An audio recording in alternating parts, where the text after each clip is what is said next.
Welcome back, listeners. You ready to dive into another topic? Today we're going deep, really deep into the history of the Japanese emperor. Definitely one of history's most fascinating figures. Okay, so the Japanese emperor. Where do we even begin with a lineage this ancient? Well, I think the best place to start is with the legend of Emperor Jimmu, supposedly ascended to the throne way back in 660 BCE. 660 BCE. You're talking about a time shrouded in myth and legend. It's almost hard to separate fact from fiction, isn't it? That's the challenge with figures like Emperor Jimmu. Did he actually exist as the stories claim? It's a question that still sparks debate among historians even today. So we're diving into the realm of myth versus history right from the start. I like it. But even if he's shrouded in myth, there's got to be some historical significance there, right? Oh, absolutely. See, Jimmu is considered the founder of the imperial line, the ancestor of all Japanese emperors. Even if the details of his life are embellished, that narrative, that lineage is incredibly powerful. It's like the founding myths of so many cultures, right? Those stories that give us sense of origin, of identity, even if they're not entirely historically accurate. Precisely. And Jimmu's story is full of those epic, larger-than-life details. He's said to be a descendant of the sun goddess Amaterasu. Wow, talk about a divine right to rule. Right. And the stories describe his incredible eastward expedition from Kyushu to Yamato, uniting clans along the way, and eventually establishing the Kashihara Palace.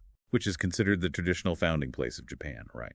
It's amazing how a figure so shrouded in myth can still hold such a central place in a nation's identity. It speaks to the power of those origin stories. But as we move from legend into what we might call recorded history, things start to shift again. We start to see the emergence of the Yamato court, right? And with it, the title emperor, as we understand it, takes on a more concrete role. Exactly. Around the 7th century CE, we see a move away from those loosely affiliated clans towards a more centralized form of governance. So no longer just a powerful chieftain. Now we're talking about a ruler who's styling themselves in a way that's comparable to emperors in China or other major powers of the time. Precisely. And a lot of this shift is connected to a pivotal event, the Great Reform of 645 CE. A period of immense upheaval and restructuring. So we're talking about more than just a change at the top. This is a reshaping of Japanese society itself. Absolutely. Imagine land reform, a new tax system, the whole bureaucracy reorganized. They were modeling themselves after the Tang dynasty in China, trying to create a more centralized and efficient system. Wow. You can just imagine the impact that must have had. And it's during this time, this era of massive change, that the title emperor, or tin as it's known in Japanese, really takes hold, right? Exactly. And while earlier rulers held significant power, it's believed that Emperor Tenmu, who reigned from 673 to 686 CE, was the first to really formalize and consistently use that title. Emperor Tenmu. Now, there's a name that keeps popping up at these key moments in Japanese history. It's almost like solidifying that title. Emperor was a strategic move on his part. Oh, I think there was some real strategy there. This is a time of massive change, massive reform. Yeah. He's trying to distance himself from those earlier rulers and legitimize his own power. He wants to make it clear. Yeah. This isn't just business as usual. Exactly. This is a new era. And connecting himself to those powerful empires like China.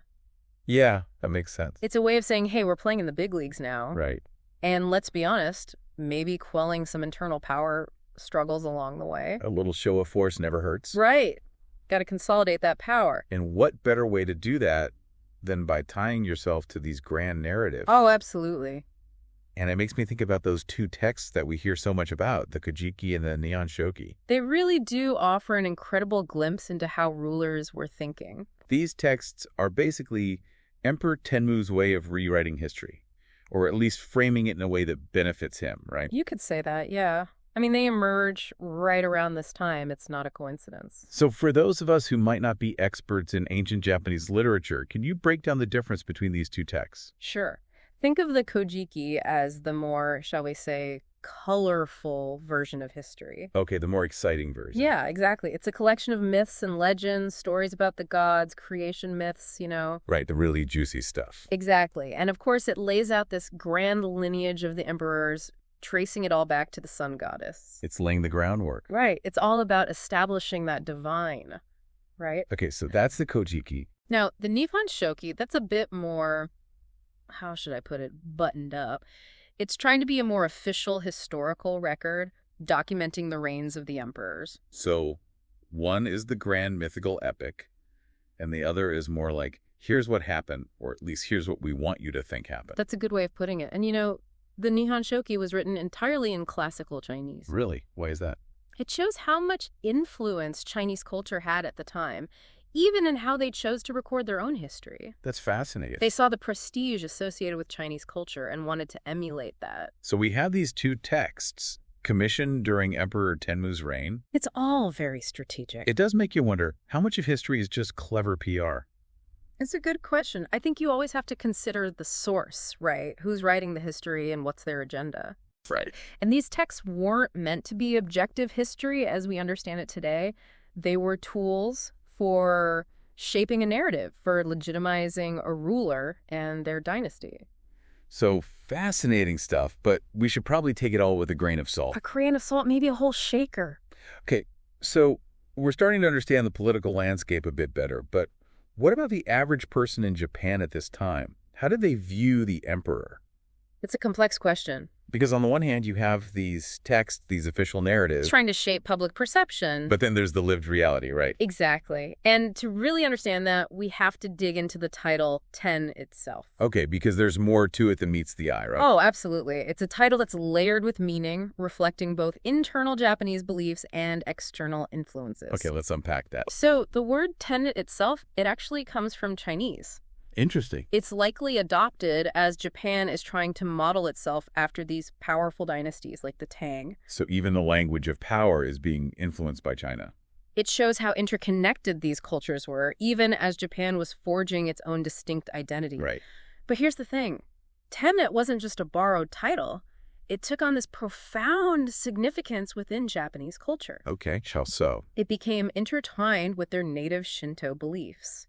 The emperor wasn't just a political leader. They were seen as a direct descendant of the sun goddess Amaterasu, a divine being. Wow, so we're talking about a whole other level of authority here. Exactly. This is about more than just political power. It's spiritual authority. So the emperor is both a political and a religious figure, deeply connected to the sacred. And this is where that other term you mentioned comes in, right? Sumerami Koto. Exactly. Somurai Koto. Now that's a mouthful. It is. It's the native Japanese reading of Tenno, and it emphasizes that divine right to rule. Okay.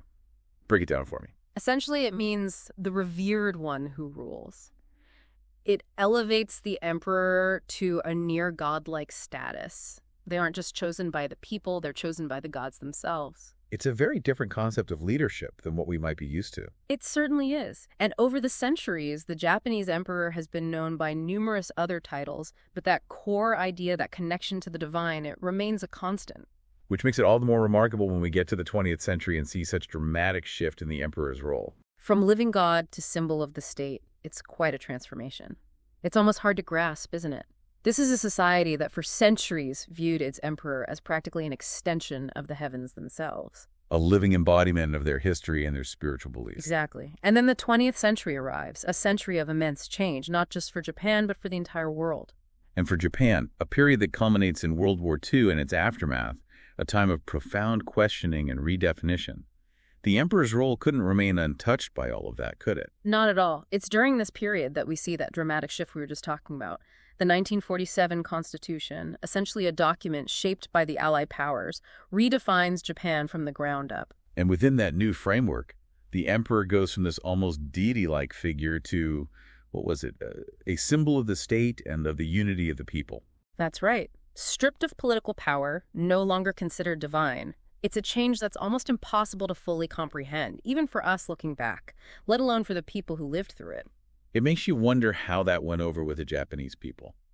I mean, to have such a fundamental part of your identity, of your history, redefined so dramatically, there must have been resistance, confusion, maybe even anger.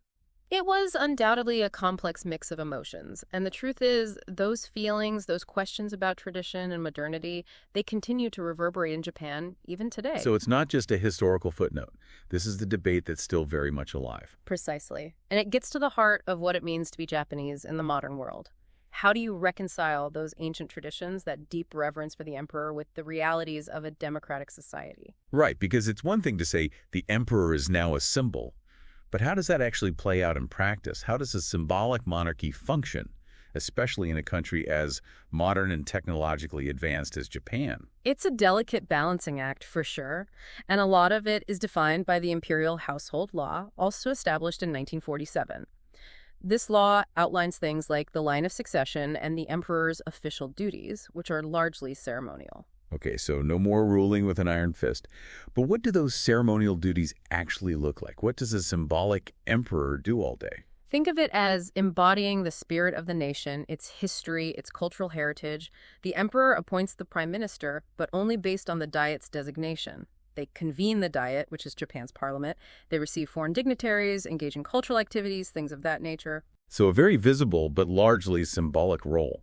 And it makes that whole event back in 2019, the abdication of Emperor Akihito, all the more fascinating. That's not something you see every day, an emperor stepping down. It's incredibly rare. For centuries, abdication was almost unheard of in Japan. The emperor was expected to rule for life. So what led to that break from tradition?